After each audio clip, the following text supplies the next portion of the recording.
Hey everybody, happy to have you here today. We're going to be going over part 2 of our Vim tutorial. So today's a little bit cheating. I'm not the author of Vim Tutor, but I do think it is super useful.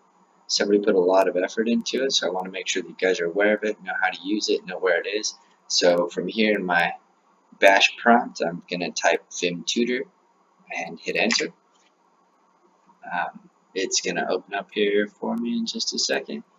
And here we go. This is the Vim Tutor. So this is open in Vim in your terminal, and it's an editable text file that really just kind of gives you some examples on things you need to learn and how to learn them. So if you read the top parts like, hey, Vim is amazing, you should learn it. This tutorial takes 20 to 30 minutes. And then you have this little note here that says make sure shift lock key is not depressed and press the J key enough times to move the cursor so that lesson 1.1 completely fills the screen. So if you do have caps lock on, it'll look like this. Okay, caps lock on, when you push J, it copies the next line and appends it to your current line, which is super useful if that's what you want to happen. It's really confusing if that's not what you intend. So if you see all of your lines start to append together, then that means you have caps lock on. So, lesson 1.1, moving the cursor.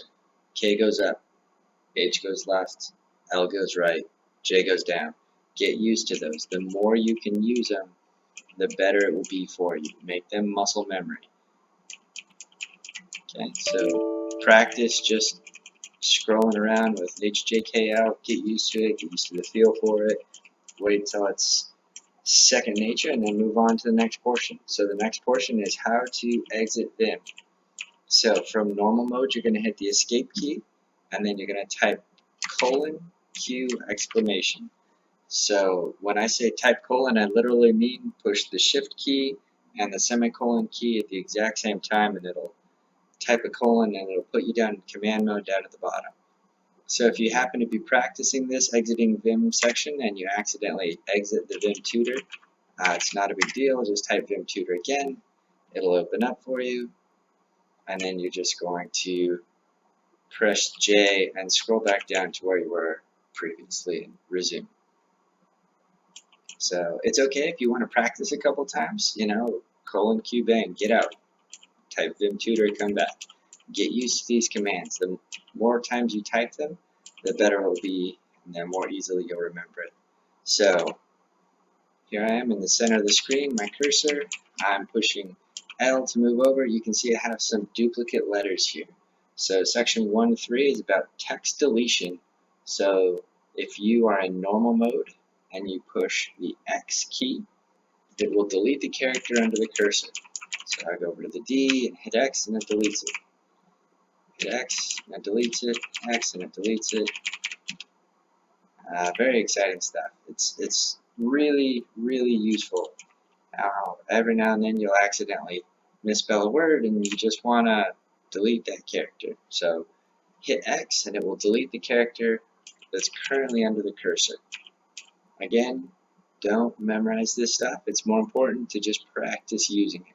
Practice using it until you're familiar enough with it that you don't have to think about it. The portion of Vim that will be the most beneficial to you is if you can make these things muscle memory. So this is how to insert. So here we've got a couple letters missing. So you press I to enter insert mode. So anywhere you are in normal mode, when you push the letter I, you're now in insert mode, and things that you type now appear on the screen like they would in kind of a simpler text editor. And hit escape, go back to normal mode, and then we're just scrolling around. So appending text is kind of nice. So if you press capital A, you're going to go to the end of that line, okay? So again, that's shift and the letter A. It's going to put you in append mode at the end of the current line that you had highlighted.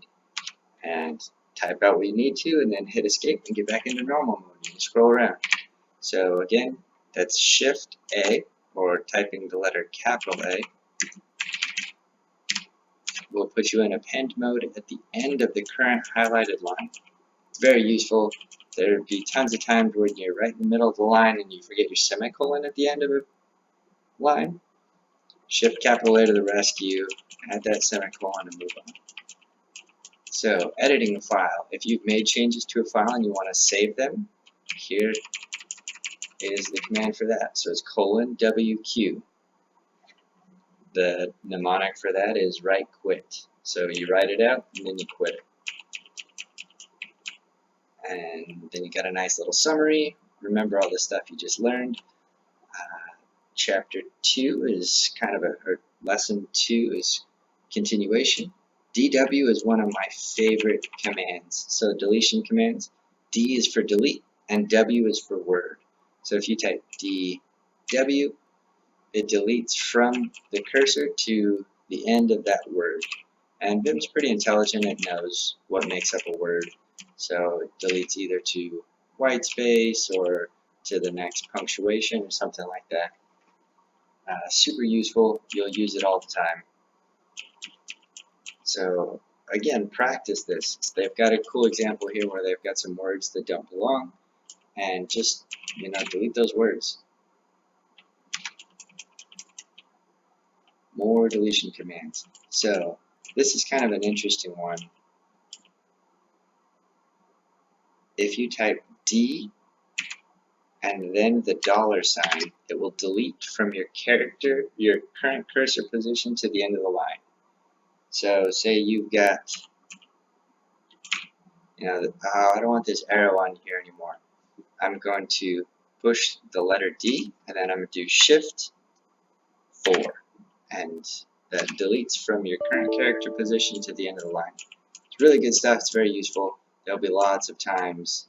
See that here, end of this line twice. Again, that's the character D, and then Shift 4 for the $sign, and it'll delete until the $sign. So one thing that you'll learn later is that these commands are not random. Like D and then $sign, what's that all about? There's method to the madness, and they will kind of start appearing to you as you get further in. But for now, just memorize it, start learning to use the editor, and then once you're a little bit more familiar with it and you kind of understand the flow and the functionality, then we can expand on how to become a little bit more professional grade with all this stuff. So Vim Tutor, don't forget, it's awesome. Take some time, go practice it, take 20-30 minutes, go through it twice. It'll be great. You'll really learn a lot, and thanks to whoever spent the time to write it, and thank you guys for tuning in. See you next time.